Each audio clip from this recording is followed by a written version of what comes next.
Sahana Bhavatu Sahano Bhunaktu Sahaviryam Karavavai Tejasvina Vaditamastu Mavidvishavahai. Om Shanti Shanti Shanti. May the Divine Being look over us lovingly as a mother and father. May the Divine Being support and nourish us as a mother and father. May we have the strength and skill to study together the art of spirituality. May no misunderstandings arise amongst us. Om, peace, peace. Peace be unto us and to all beings everywhere. These days we so badly need that peace. Let us all be peaceful. So a couple of announcements. After saying again good morning to you all, namaste. The announcements. Our observance of Navaratri started on October 17th. It will end tomorrow, Monday the 26th. Jai Shri Durga. Those of you who have been chanting, thank you. Tomorrow will be the last day. Durga Puja was offered yesterday in our chapel. According to Zoom, about 30 people were with us online as Aditya Chaturvedi performed and explained the worship of Sri Durga. That's about as many people as we would normally have if it was in-person attendance. It was really quite sweet. Also, we had two splendid singers, one from nearby, Divya, and one from Bangalore, India. And I'm sorry, I misplaced her name. I'd have to look it up in the emails. But in any case, she was just a wonderful, wonderful singer. And wonders of the internet and Zoom's technology, she joined us from Bangalore and sang for the mother from there. So there will be no song this morning. No one has come forward to offer a song. So we'll just once again say welcome to everyone who is with us. And our topic today is your Karma Raja cocktail. Here's how to make yours at home. Distill Chapter 3 of Bhagavad Gita to your desired concentration. Extract the essence of Chapter 1 of Patanjali's Yoga Sutra. Combine these ingredients to suit your temperament and in accord with your teacher's instructions. In other words, if your teacher has said to emphasize this, that, or the other thing, and this somehow contradicts it, well, then of course you wouldn't do it. But in the event that there is no conflict, that is your Karma Raja cocktail. Perhaps you will drink it in deeply each day until your taste for it cannot be satisfied by any other intoxicant. If you do, over time, contentment may become your way of life, and you won't be able to find any limit to your freedom. You might even become a holy drunkard. Chapter 3 of the Gita is Sri Krishna's definition of karma yoga. Chapter 1 of the Yoga Sutra is Patanjali's explanation of the purpose of yoga. Together, these two scriptures offer you detailed instructions on what yoga is, what its aims are, and how to achieve them. Now, let me just say, as I've been saying regularly, this is not meant as personal instruction for you. This is not dogma. This is not instruction in the sense that from here you're being told what to do. You take from this what is appropriate for you, if anything at all. You may decide, this is not for me. I have my career to pursue. I'm going to spend my time that way. That's perfectly fine. As Sri Ramakrishna said to the gentleman from Calcutta who came and asked him, why should we not enjoy the world? He said, go, enjoy the world. I have no objection. But when you are sick of it, return to me. I have the cure. So this is one aspect of the cure. This is one way of thinking about the cure. A combination of karma yoga and raja yoga. So let's be clear that we in no way compromise the ideal. We don't lessen in any way what is described here in order to accommodate somebody's desire to not participate in this. But on the other hand, there is no demand for you to participate in it. So take from it what you will and be of good cheer. You're fine. So to begin the talk, yoga is an effort to separate the Atman, the reality, from the non-Atman, the apparent, wrote Bhoja, one of the classical commentators on Patanjali's aphorisms. Yet what is the reality and what is the apparent? For example, Sri Krishna says, every action is really performed by the gunas. He says, this is the reality. Every action is really performed by the gunas. How are you to understand this startling, counterintuitive statement? The Gita answers that question for us. Meditation is the way to dispel your ignorance and regain your spiritual insight and power. And to that end, Patanjali patiently helps you grasp both what ignorance is and how to use the techniques of yoga to replace it with your birthright, knowledge of the truth or the reality. So those are the two texts we will study this morning, so to speak, as recipes. Who knows, by the end of the hour, you might want to be the bartender for your own Karma Raja cocktail.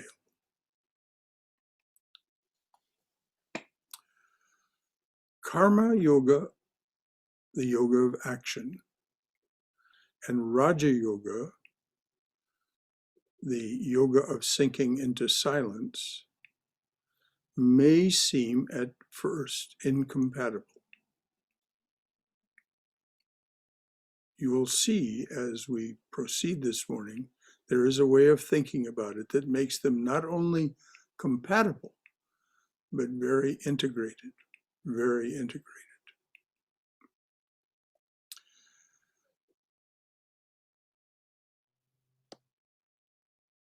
All of the scriptures tell us that our fundamental problem is Maya.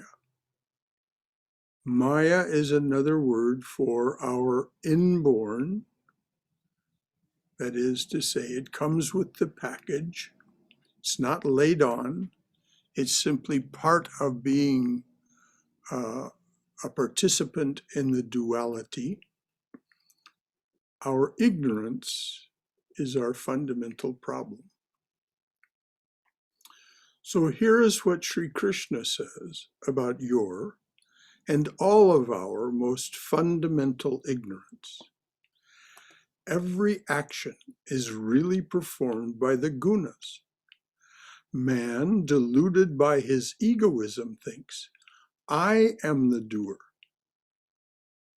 So I'm going to repeat that because this is Sri Krishna's description of our fundamental ignorance. Maya convinces us that we are the doer. So Sri Krishna says every action, notice the word every action is really performed by the gunas.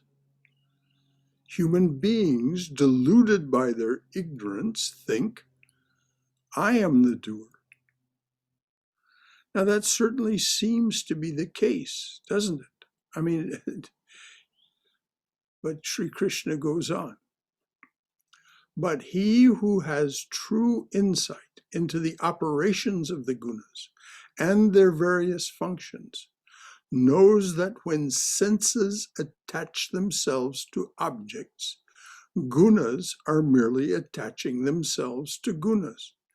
Knowing this, he does not become attached to his actions.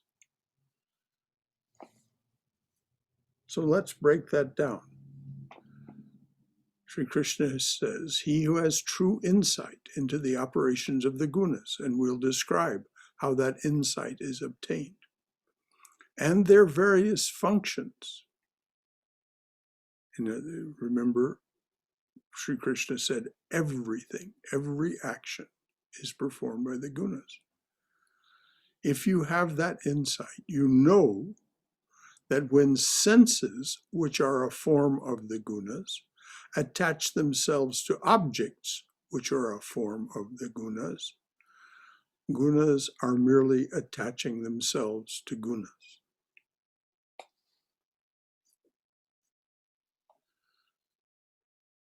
He who has true insight into the operations of the gunas and their various functions knows that when senses, which are a form of the gunas, attach themselves to objects, another form of the gunas, gunas are merely attaching themselves to gunas. Knowing this, he does not become attached to his actions. Instead of becoming attached, dedicate all your actions to me, then go forward. Why dedicate them all to Krishna? Because Krishna says elsewhere, both in chapters 2 and 3 and so on in the Gita, that he is the master of the gunas. He is the one who is doing all this. Now in the Chandi, in the Devi Mahatmyam, we find the same thing said of the mother. It's just another way of talking about it. One way is the Shakti worship way of worshiping the mother, and the other is the Bhakti Yoga way or Karma Yoga way of worshiping Krishna, of acknowledging Krishna, who is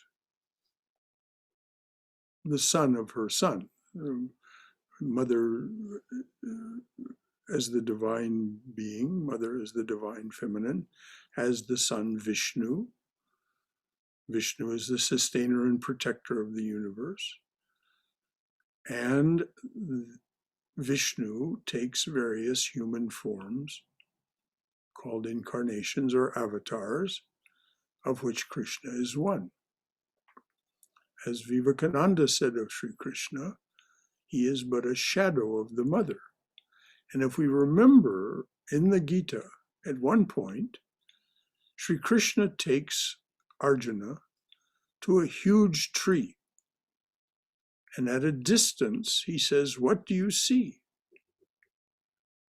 And Arjuna says, well, I see bunches of fruit hanging from the branches of the tree.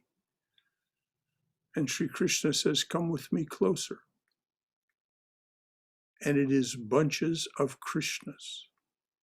Each of the bunches is a group, a bunch of Krishnas waiting to take human form to restore understanding, righteousness. And so Krishna saying, as Mother says, I am the author of the gunas, the master of the gunas. Krishna is just speaking for his mother and the power that she has given him. He says, dedicate all your actions to me, because he is the author of those actions. Now, when you offer your actions to the divine presence in the form of Mother, in the form of Krishna, what happens? You are freed, as Krishna will say in a moment, you are freed from the karmic consequences of those actions. So Krishna says, instead of becoming attached to your actions, dedicate all of them to me. Then go forward. If a man keeps following this teaching with faith in his heart and does not make mental reservations, he will be released from the bondage of karma. Now let's put an exclamation point by that. If indeed you dedicate all your actions to me and then go forward, continuing to dedicate all of your actions to the divine presence. If a person keeps following this teaching with faith in his or her heart and does not make mental reservations, he will be released from the bondage of karma, bondage of his or her karma. Now that is a stupendous promise. It means that all of your life changes from this merry-go-round or Ferris wheel of joy and anguish, sorrow and pleasure. As we see, what will happen is you begin to see all of that as something that is happening in your presence because you have identified with the Atman, because you have understood, not just intellectually understood, but truly understood that you are that divine presence. You are that Atman. And what does it mean to not make mental reservations? Not try and keep one foot in each camp. Well, maybe it's so, maybe it's not so. I'll follow it intellectually. I'll do it ritualistically or formally, but I'll keep my one eye on my bank account and my. It isn't that you don't keep your eye on your bank account. It's just you understand that the bank account is not yours. Like everything else, it's a guna and is Krishna's or Mother's. When you live that way, you will be released from the bondage of your karma. All right, that's our fundamental ignorance, that we think we're the doer. Krishna says this is what happens if you dispel yourself from that ignorance, and here's how to do it. But what he says to do is dedicate all your actions to me. How do you actually gain true insight into the operations of the gunas so that you recognize that they're not your actions? How do you motivate yourself to dedicate all your actions to Sri Krishna or whatever it is, whatever form of the divine presence that you worship? How do you follow Krishna's teachings with faith in your heart and not make mental reservations? How do you gain that faith? In Sanskrit, Shraddha, which is a far greater form of faith than simply belief. It's belief with grit and courage and determination to actualize that faith. So how do you do that? Patanjali has the answer. This is why we're bringing in chapter 1 and a little bit of chapter 2 of Patanjali's Yoga Sutra. Patanjali has the answer. Learn to calm the thought waves of your mind.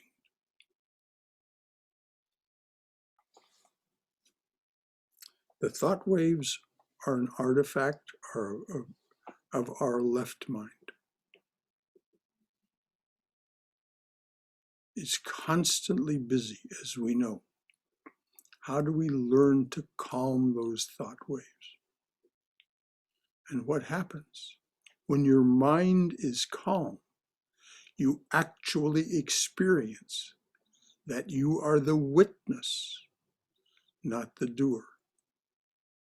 You actually, when your mind is calm, when you sink toward that silence, which is no vibration, no thought waves in the mind, you actually experience that you are the witness, not the doer. This witness awareness is the face of the Atman, who is the eternal observer of the universe it has empowered and pervades. As is said in both the Gita and Patanjali's Yoga Sutras, this action and experience suit, the mind, all of this, the universe itself, exists for the purposes of the Atman or Brahman.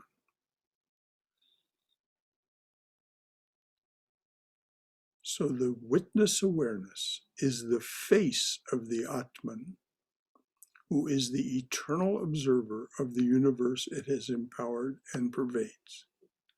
That witness presence is within you because the Atman is within you. As that witness presence, you come to see that what is happening around you and to your body, mind, and intellect are merely ever-changing phenomena, nothing more. So I'm going to repeat that because this is a pivot. This is what it is that we learn that makes it possible to do what Krishna says. As the witness presence, you come to see that what is happening around you and to your body, mind, and intellect are merely ever-changing phenomena, nothing more. These phenomena are the gunas performing their functions, doing their work. And it's completely inscrutable to us. Why? Completely unknowable to us.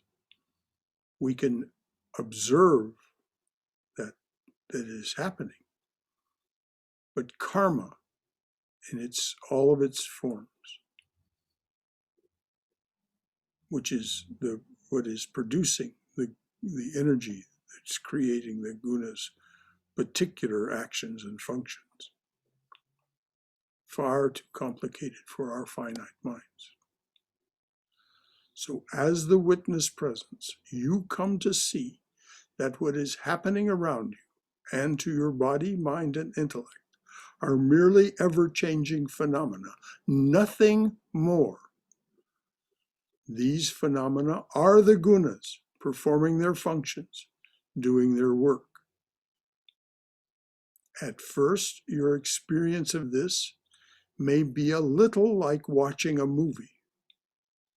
Probably this will happen unexpectedly when you are sitting quietly, practicing concentration or meditation. It may have already happened to you. If you practice concentration and meditation, you may have already had this experience. And it is like suddenly you feel yourself separated from what is happening around you. And it is as if you are sitting, watching a motion picture taking place in front of you, and also being aware of the flickering of the projector. The flickering of the projector, the gunas making the images that are appearing before you. As your practice continues, you may feel yourself to be the witness more and more often at various times throughout the day and night. So, at first, your experience of being the witness may be a little like watching a movie. Probably this will happen unexpectedly when you are sitting quietly, practicing concentration or meditation or prayer. As your practice continues, you may feel yourself to be the witness more and more at times throughout the day and night. Yet, even for the greatest saints, this experience is not continuous.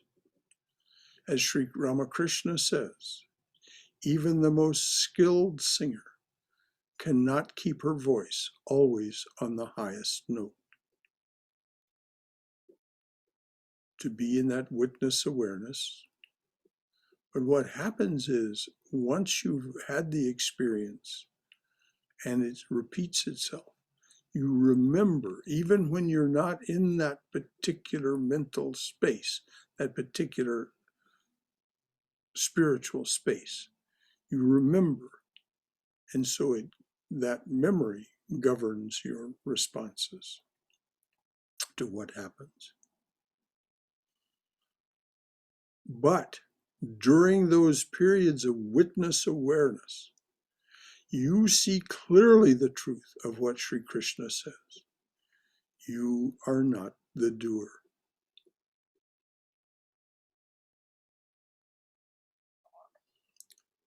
So before we go on to some more detailed discussion of Patanjali, let's pause here and ask if there are any questions or comments about what's been said so far. You know how important this is, that we share with one another what we're thinking, what we're feeling, what our responses are, because this is how we study the art of spirituality together, and as a congregation help one another. So please be bold.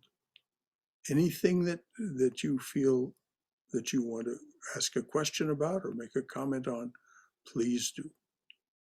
Please do.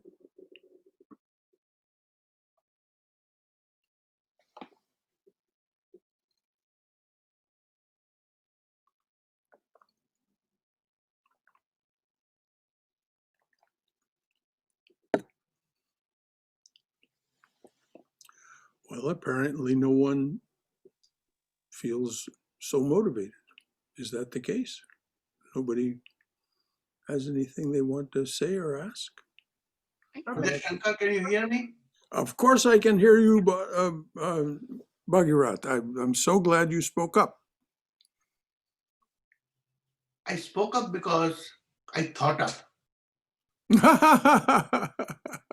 Because, what you say is such a startling truth, which we, for the sake of convenience, we want to ignore it. It's an inconvenient truth, which reminds me that one of my residents, he told me that I don't want to grow up because growing up is so painful. I said, growing up is painful, but to be grown is painless. Mhm. then you have reached a stage in which the pain does not reach you. And that is the difference between the process of growing up and to be grown up.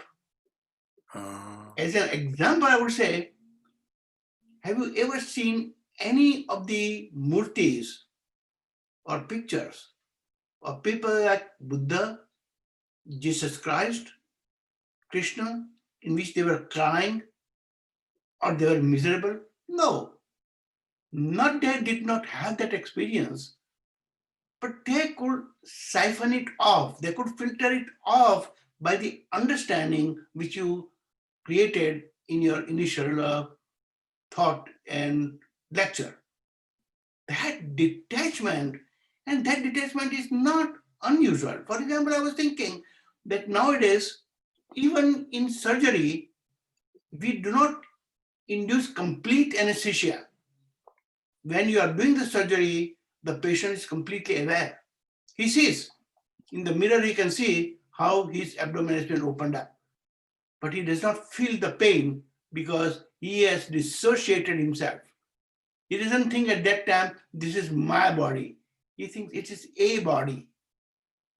And when he does that, automatically the line, the linkage which connects him to the pain, identity, this is mine, and therefore I should suffer, is all severed. So I think whatever you say is practically possible. And that's why your reference to Patanjali, I like it over and over again because he's a spiritual scientist. Oh, yes. He's not just a philosopher. He's a He scientist. was indeed a spiritual scientist. So, And it's interesting what you said, Bhagirath, about inconvenience. It's only an inconvenient truth as long as we do not understand how inconvenient it is for us to think of ourselves as the doer and therefore experience the karma associated with our doing and our actions. When we're freed from the bondage of that karma, as Krishna promises, that is a much more convenient way to live. That's why the promise of contentment and freedom is there. Thank you, Bhagirath. That was very good. Anything else from anyone? Thank you, Bhagirath. Brother Shankara? Yes. I was so thrilled to have this subject this morning because I've experienced that witness consciousness for some time. And I had wondered if it would completely take over or if it would just be intermittent or if, it wanes over time. So to hear that saints even oscillate between the two states of consciousness was really reassuring this morning. So thank you. Well, I'm glad that it was said then. As Sri Ramakrishna said, even the most skilled singer cannot keep their voice always on the highest note. We slip in and out of this awareness that we are not the doer. And yet, once we've had the experience, as you just described, we cannot forget it either. And so it conditions our responses and our actions. And we no longer feel an attachment. And it becomes very easy for us, after this is a habitual way of thought, it becomes very easy for us to dedicate or offer all our actions and their fruits to the divine presence. Thanks for sharing that. Thanks very much for sharing that. Anyone else? Yes, Brother Shankar. Yes. This is Katrina Collins. Hello, Katrina. Hi. And it's just, it just left me speechless because it's just a totally different way of being. And I'm glad to hear that there was someone, the gentleman before, that shared that he had that experience.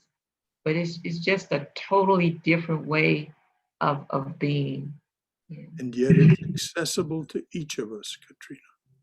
And I'm going to go a little bit into, in the rest of the talk, how that's done through the use of Patanjali's, as Bhagirath pointed out, very scientific organization and presentation of how to calm the mind.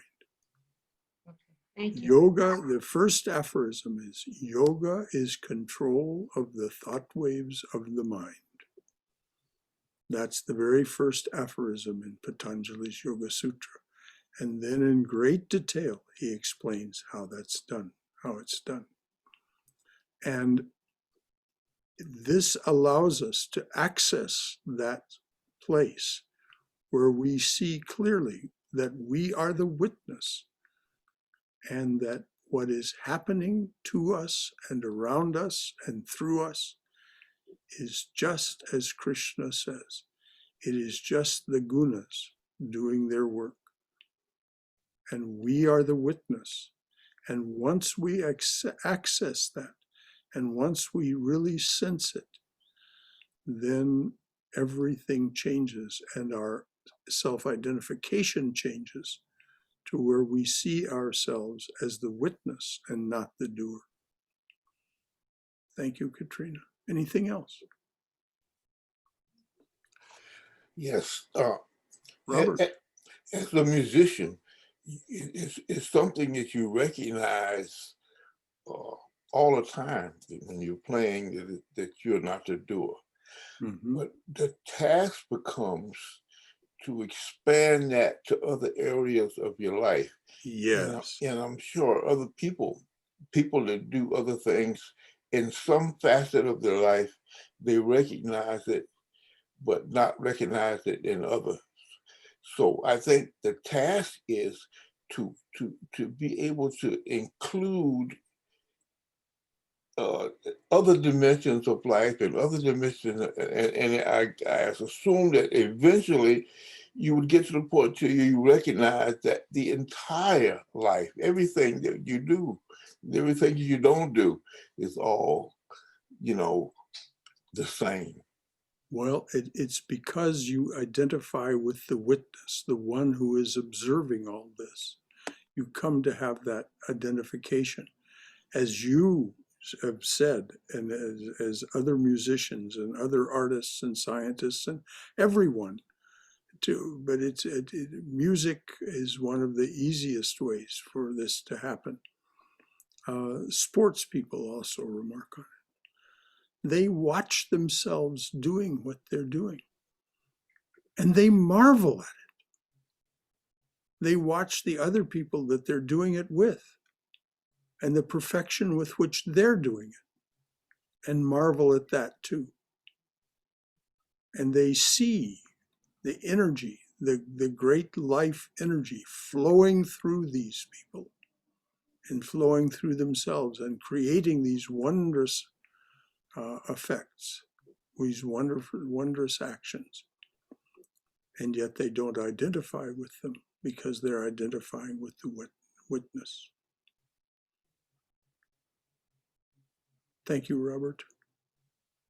Vivekananda said music is the highest form of art. And for those who understand it, and here is the context, we're just talking about it now, you just talked about it. And for those who understand it, the highest form of worship. Because one becomes disassociated from the doing and becomes the observer of it happening. Anything else? Okay. It was said some time ago that it was said some time ago that Patanjali's Raja Yoga can dispel your ignorance and reveal the knowledge that is your birthright. What is his prescription? It is the 8 limbs of yoga. They are various forms of This all, by the way, comes from Swami Prabhavananda's translation and commentary on the Yoga Sutras called How to Know God. Patanjali's prescription is the 8 limbs of yoga. These 8 limbs are: 1, various forms of abstention from evil doing. This is called yama or the yamas. Various observances, niyamas. Posture, the ability to sit still in a comfortable way long enough for the mind and body to become calm. When I say the mind and body, I should say mind/body. They're not 2 separate things. There's just 2 ways of talking about one thing. So posture or asana, control of the prana or life force, pranayama. That's number 3. 4, withdrawal of the mind from sense objects, pratyahara, and we'll focus on this particular aspect. Concentration, dharana. That's number 6. Number 7 is meditation, dhyana. And the 8th limb is absorption, not just awareness of the witness presence, but absorption in the Atman, samadhi. And again, this is something that comes and goes. Even with Sri Ramakrishna, it was something that came and went. So why focus immediately on these things that you refrain from, that you abstain from? Yama is abstention from harming others, from falsehood, from theft, from incontinence, which is immoderate sensuality, and from greed. So refraining from harming others, from telling lies, from stealing, from being immoderately sensual, and from greed.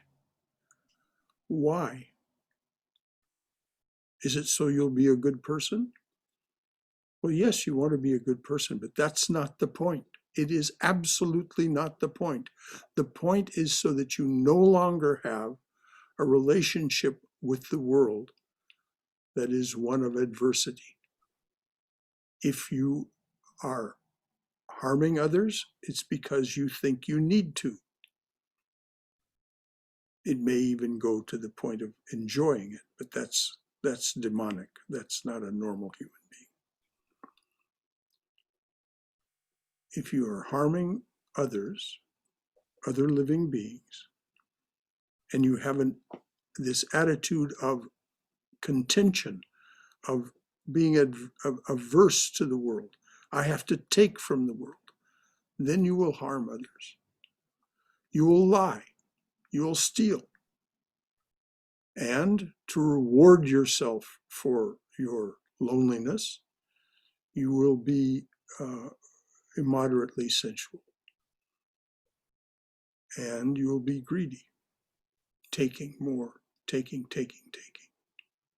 keeping, hoarding. The reason that Patanjali starts with this is that as long as you are in that frame of mind, there's no possibility whatsoever of calmness of body-mind. You're constantly vigilant to not being taken advantage of, to making sure that you get the advantage, and so on. This is very, very important. So we start with this, that you refrain. You begin to consciously refrain.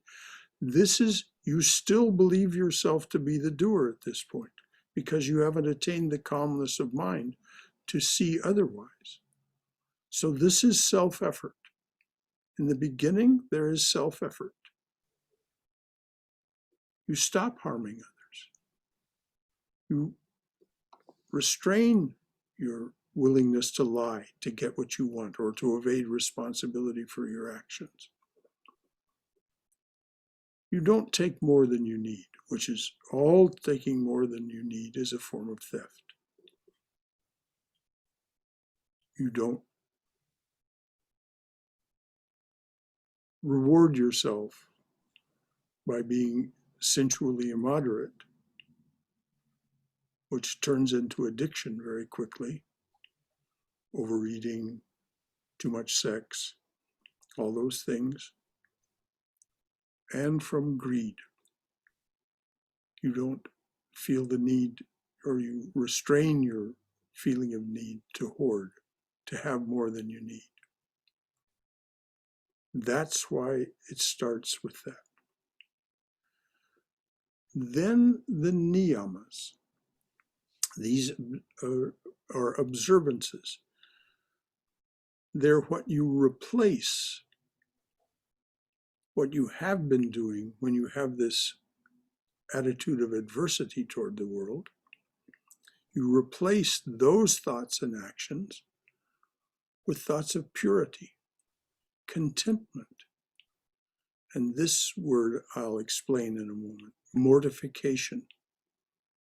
Study of the scriptures, study of yourself, study of other human beings. And last, but absolutely the most important, devotion to the divine presence, devotion to God. This again is a matter of self-effort. It is a matter of you're doing these things deliberately, taking a stand for inner purity, external purity, which is, of course, that purity comes from practicing the yamas, the restraints. Contentment.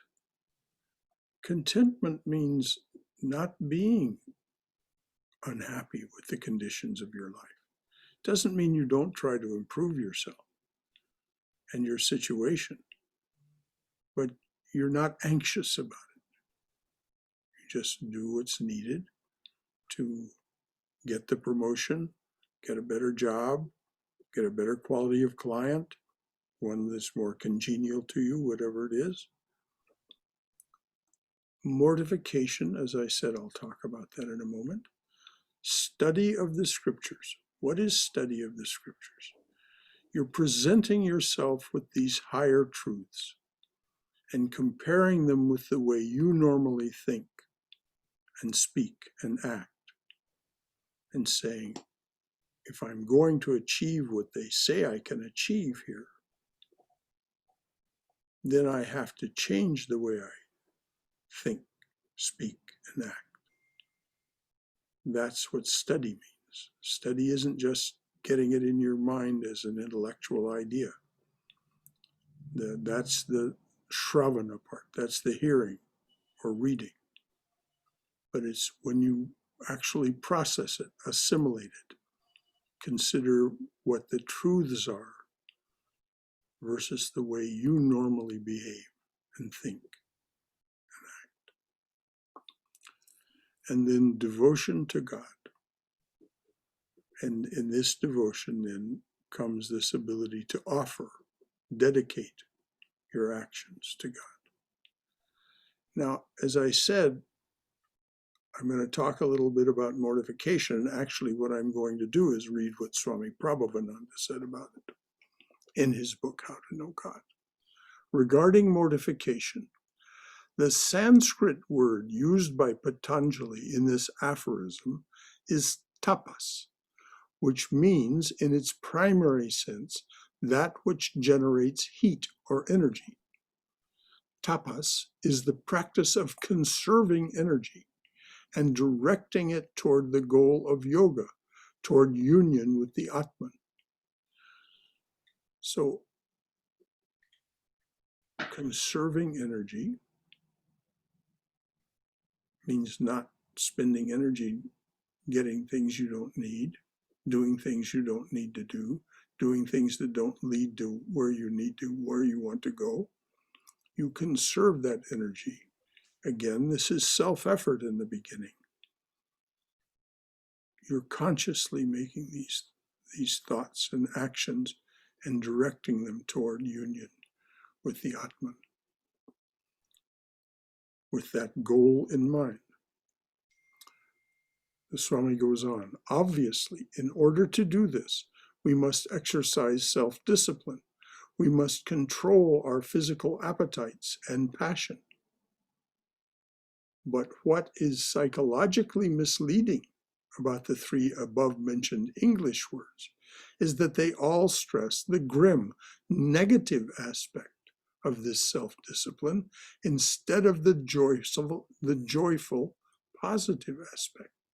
They all stress the grim, negative aspect of this self-discipline instead of its joyful, positive aspect, the supreme achievement which the disciplines make possible. This contentment and freedom that I spoke of in the beginning.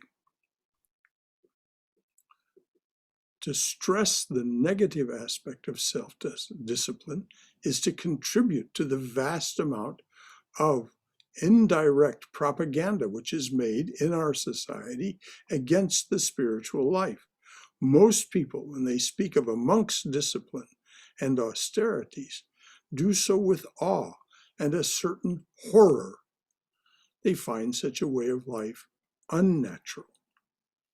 And yet these same people think it is neither unnatural nor awe-inspiring if a young man subjects himself to equally drastic austerities in order to train for a boxing match or a race.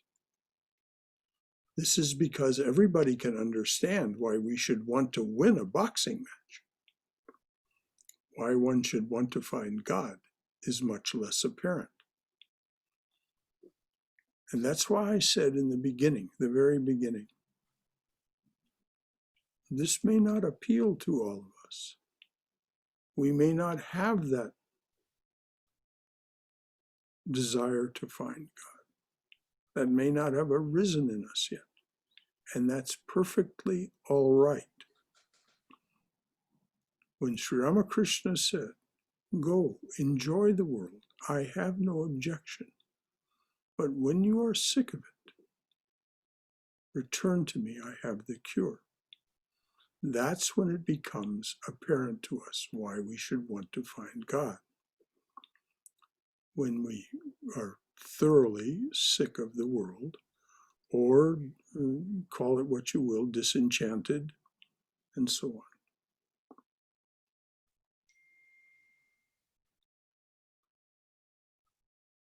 So I'm not going to go into the other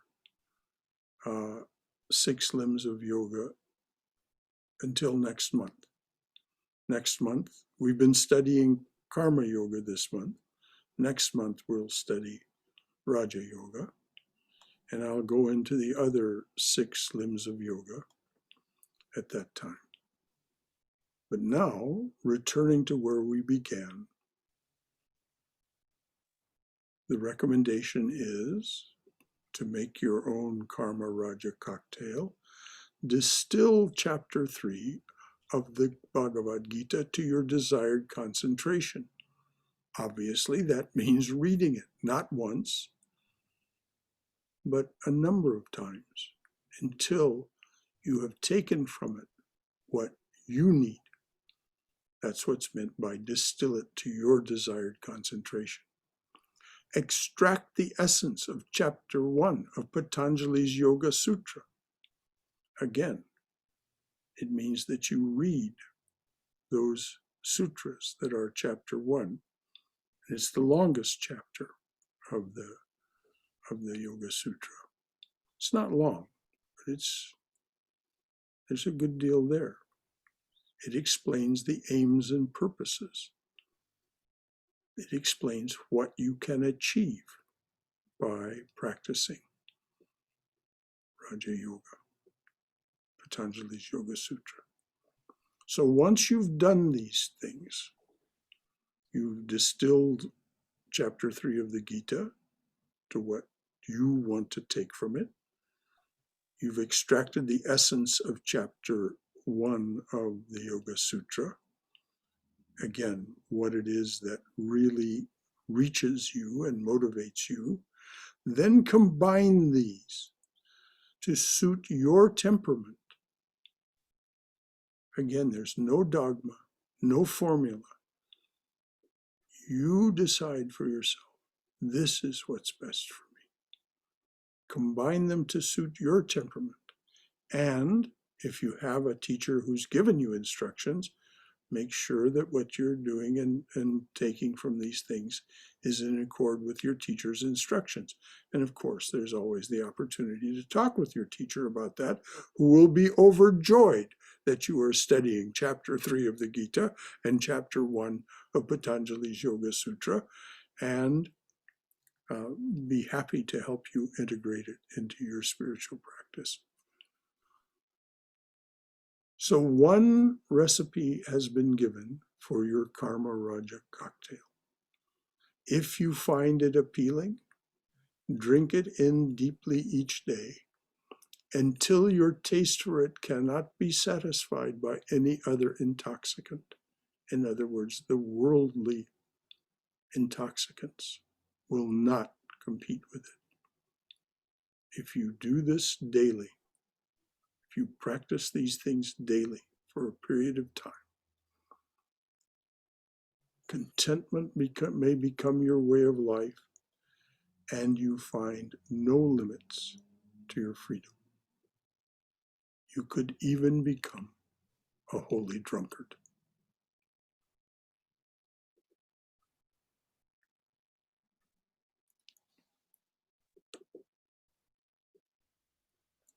So we've got a few minutes left. Anything else? Yes. I have a comment that Swami Vivekananda's book Karma Yoga said, once you do the meditation, the person becomes controlled self. And then when he goes through the streets of a big city with all its traffic, and his mind is as calm as if he were in a cave where not a sound could reach him, and he is working all the time intensely about the solitude, and that is the ideal of Karma Yoga. That's what the Karma Yoga book said. I thought that's a great example for all of us. Exactly, Haima. That's exactly it. Very practical. You become capable of what Christ said in his shortest teaching, which is found in the Gospel of Thomas. Thomas, Thomas, the Gospel of Thomas.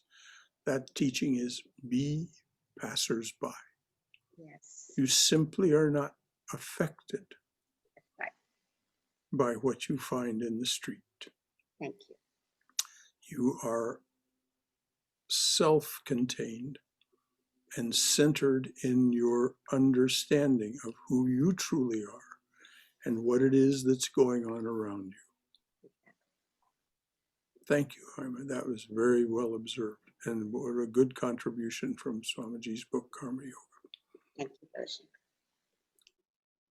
Anything from anyone else?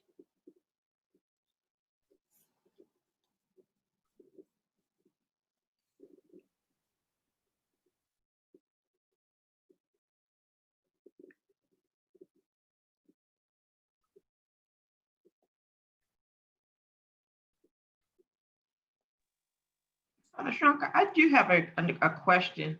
Yes. Since the gunas are the doers, how am I contributing to what the gunas are doing? Or am I contributing? I would assume that I am in some way. Well, as long as you feel, as long as your inner sense is that you are the doer, you are contributing. That is to say, your energy is inflecting what the gunas are doing. And that's why you are generating karma. And as ye sow, so shall ye reap. When you have found this witness awareness, and you begin to abide more and more in that, you tend not to inflect what the gunas are doing. As a matter of fact, what you do is you find yourself in a cooperative mood, and you find yourself doing things much more easily and efficiently and with less resistance than you've ever experienced before. Okay. All right. Thank you. It all has to do, Katrina, with your sense of being the doer or the witness. But you cannot force this. This is not something, and there's no sense ever, ever, ever pretending. We can take a stand for the truths. But we must, as long as we have the sense, as long as we're not established in that feeling, I am the witness, then we must acknowledge I'm still feeling as if I'm the doer. And so this is why the yamas, these purifications of our thinking, our acting, and our speech, the yamas, are necessary. Okay. We change the way we think, speak, and act to be more and more in accord with that, and less with this feeling that I have to take from the world. Very, very good, Katrina. That was such a very relevant observation and question. Thank you. That helped me a great deal. Good. Thank you. Anyone else? Brother Shankara, Yes. it seems to me that everything that's traditionally been considered a sin, if you will, kind of keeps you steeped in the mind, body, and the doer. And everything that traditionally is the opposite of that, light, love, doing those things, help you go in tune with the more divine witness consciousness. And it just kind of has those two paths sort of that clear. It just didn't come on and kind of illuminate for me until this morning. So thank you. Excellent, excellent. And this is why Sri Ramakrishna said, stop thinking about sin. Stop. Think of yourself as highest. You've taken the name of Rama. How can you be a sinner? He said, don't steep yourself in that. If you think of yourself as a sinner, you will be a sinner. What does sin mean? Sin means missing the mark, misunderstanding. It may be very serious in its effects, but it's still just rooted in our misunderstanding. So you're so right. All of these other things are rooted in our feeling of being the witness, of being the divine presence. Very good, Dennis. Very good. Anything else?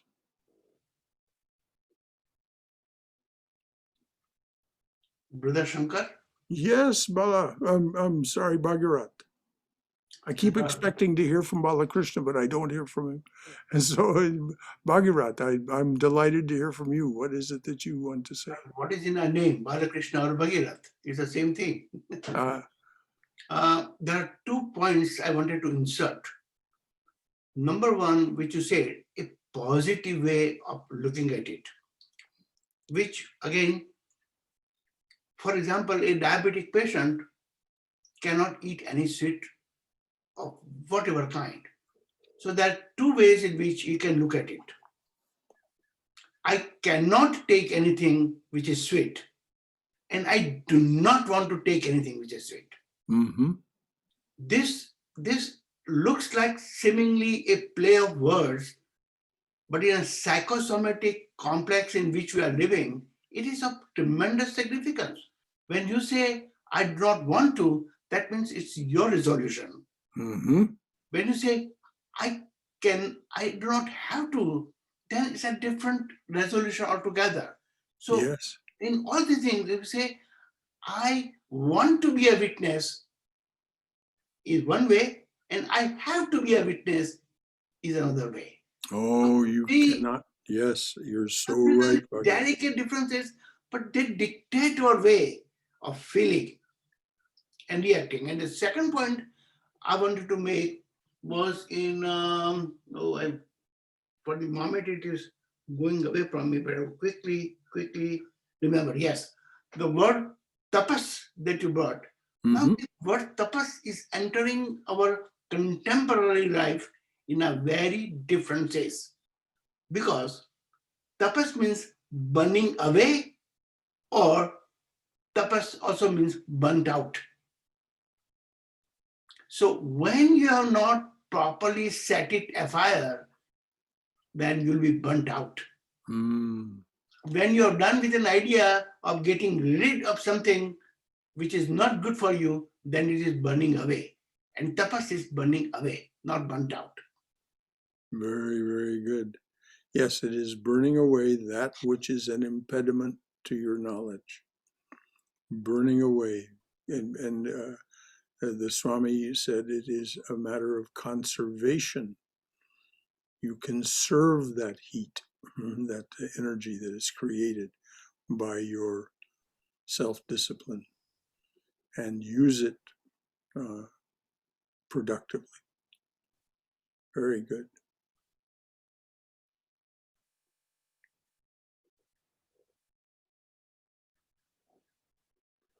All right, dears.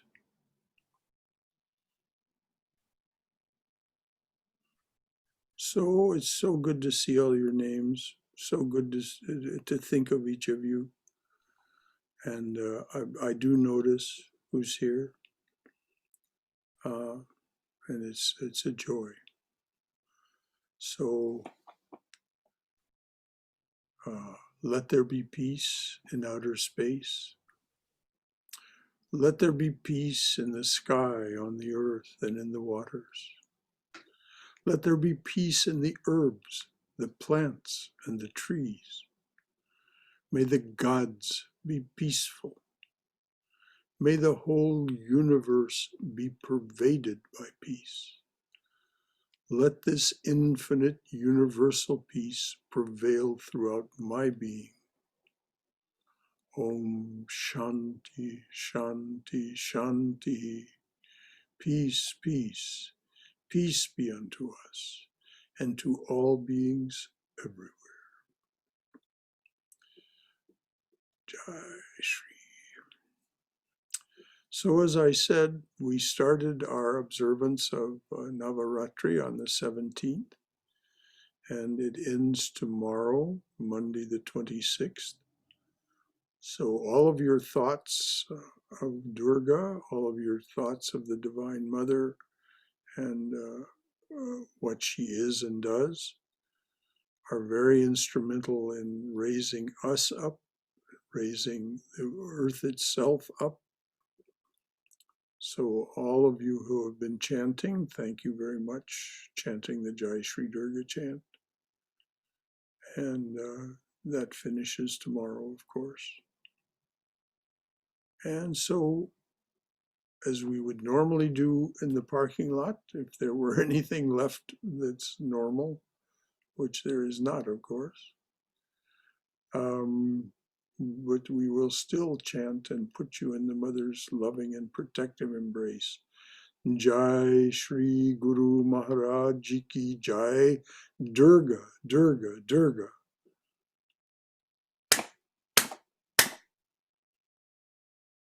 So go in Mother's loving and protective embrace. May you be safe. May you be healthy. May you and yours be cheerful and loving toward one another. Jai, Jai, Jai Ma. Until tomorrow night, for those of you who wish to join us for the reading and discussion group of love poems from God. And then Tuesday, of course, we're studying Holy Mother, the life of Holy Mother. Wednesday, we've taken up Swami Vivekananda's Jnana Yoga. We're about to start chapter 2. We just finished chapter 1. And then, of course, on Saturday, the following Saturday, we will take up Swami Prabhavananda's book, Realizing God. That's 11 o'clock on Saturday. And then the following Sunday, there will be a talk on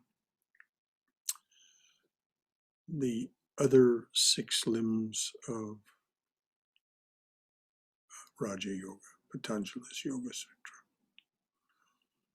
And we'll then follow up during the month to see how each of those 6 limbs actually plays out in the life of a devotee. Any final thoughts or comments or questions from anyone else? All right, my dears. Until next time, Jai Ma, Jai Ma, Jai Ma. See you again soon.